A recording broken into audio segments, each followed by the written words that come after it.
I grew up in the countryside of Cornwall and then Somerset. I walked the fields as a young boy with the dog. Over my life, I've watched the degradation of the land. And I started to think, what if? What if we could grow food in a way that captured carbon? What if we could do it also in a way that restored rural communities?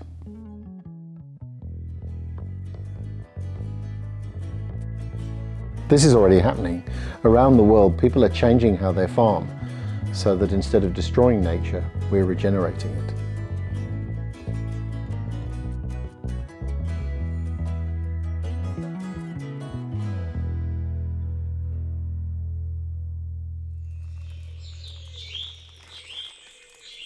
Soil is the foundation of life. Almost all the food we've ever eaten ultimately comes out of the soil. It's a biological web of life.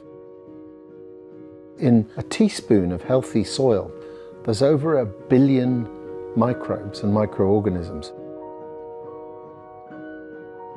Imagine walking through an ancient forest. The ground underfoot is firm. It's full of roots, full of bacteria, full of life. Imagine walking out of that forest and into a conventional industrial ploughed field. Mud sticks to your boots. It'll feel dead because it is devoid of life. Conventional agriculture is an ecological disaster. Around the world, soils form at 0.04 millimetres a year. That's the width of an average human hair. We erode soils 10, maybe sometimes 20 times faster than rates of soil formation, which means soils are thinning. We've lost 80% of the topsoils in the UK in the last 150 years. It's running down our roads. It's sweeping into our rivers and heading out into the oceans. Tillage is the process where you take soil and you turn it over. Persistent intensive tillage can start to break down the soil structure and its ability to store carbon. It releases that carbon into the atmosphere as carbon dioxide. When we add chemicals into our soil, we make the soil more and more acidic. In the long term, this could affect the communities living in the soil and our ability to grow crops. The chemicals within the soil are also able to run off the land into our water systems. So we're polluting not only our soils, but the water resources around them as well. Conventional industrial farming has also led to a decline in the quality of the food that we eat. In the UK today, you'd need to eat 8 oranges to get the same amount of nutrients that you would have got from 1 in 1935. That's extraordinary. The irony is that for many farmers, conventional agriculture is not even terribly profitable.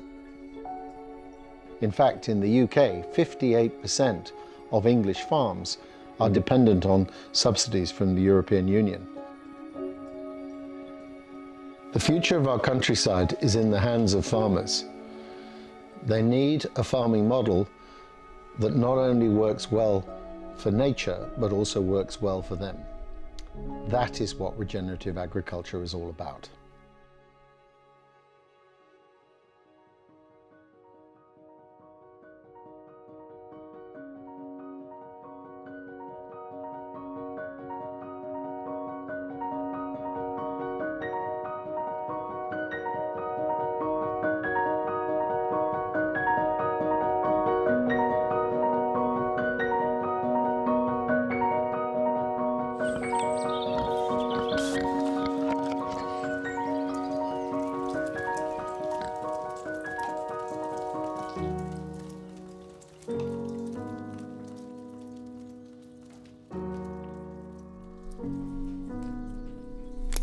key thing really for us is having healthy soil.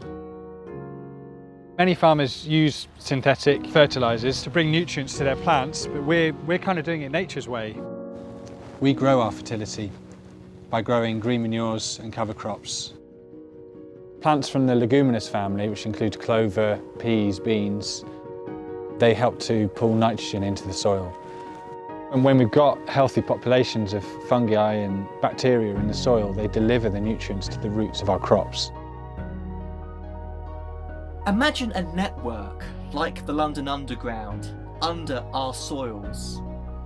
Between different plant roots, there's millions of tiny strands called mycelium fungi, and these fungi transfer nutrients and water between the different plant roots, and in exchange the plant roots give back those fungi sugars and energy for them to survive. This network can allow plants to become naturally more sustainable, healthy and resilient.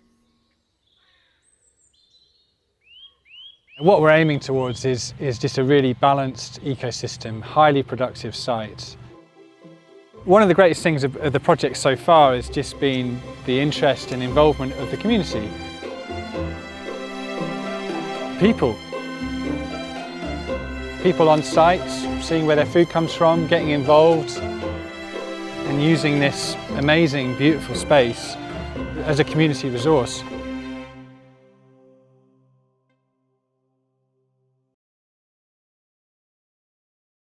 In conventional agriculture, livestock are super destructive to the ecological system. But interestingly, it turns out that it's not really the cow, it's the how. What do we do in industrial agriculture? We stick them in a field, we leave them there for 6 months, and then we bring them inside and we stick them in the shed and they stand in their own shit for 4 months. And then we feed them on crops that we've grown in monoculture. Regenerative agriculture has a completely different philosophy where you're mimicking the cycles of nature with animals. And what's amazing is if you do that well, instead of animals being a problem, they become a solution. Come on, come on, come on, come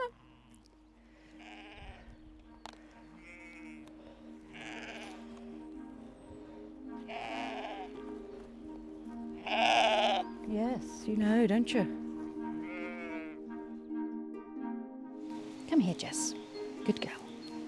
What you up to? I grew up on this farm. I have taken on the land management from my mother, and she'd probably agree with me.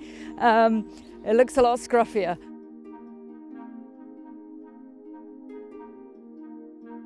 I graze to try and increase the biodiversity of our land.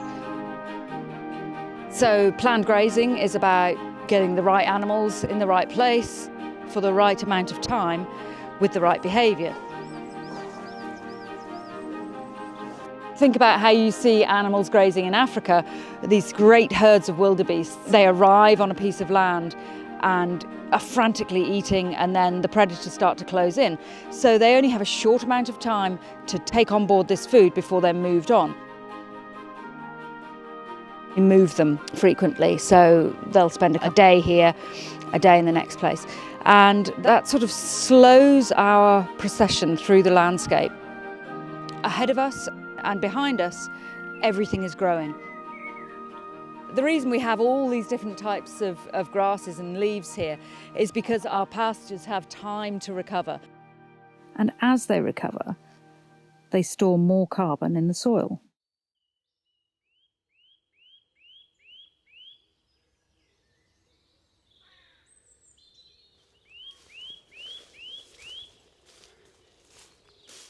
These are called Solomon's seal. Lots of people grow these in their gardens actually.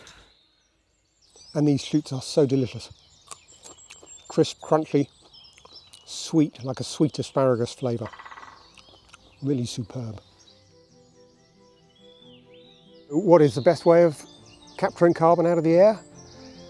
In fact, it's the only way. Storing it in plants and in soil. Agroforestry is combining various different crops together. It's a kind of a 3D system with trees and shrubs and lower plants as well. So down low you might have vegetables of various kinds. In the shrub layer you might have fruits. In the top layer you might have nuts, for example. So you combine all these things together on the same piece of land and achieve a much more diverse growing system. So I specifically include plants for pest control.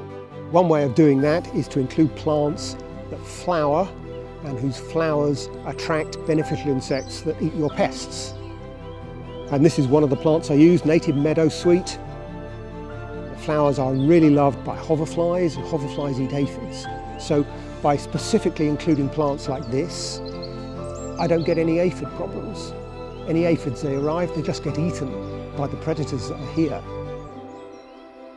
Chestnut flour can be used instead of normal wheat flour. The yield of flour from a sweet chestnut orchard can be the same as from a field of organic wheat. So one thing you don't see here in the forest garden is the bare soil, because everywhere there is plant growth over the soil surface, and that's really important. So by designing this group of species that all work together, we're trying to mimic a natural ecosystem.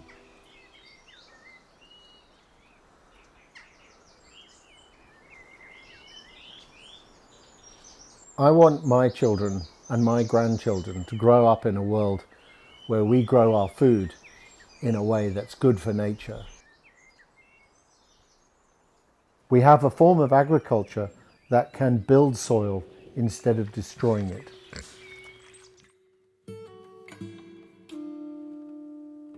Managed correctly, we can restore our ecosystems. So what I've concluded is it's much more important to be working with the land to grow in ecological ways than to focus on yield and output. We now know that there is a direct relationship between healthy humans and healthy soil. Healthy soil comes from regenerative agriculture, and that's our future.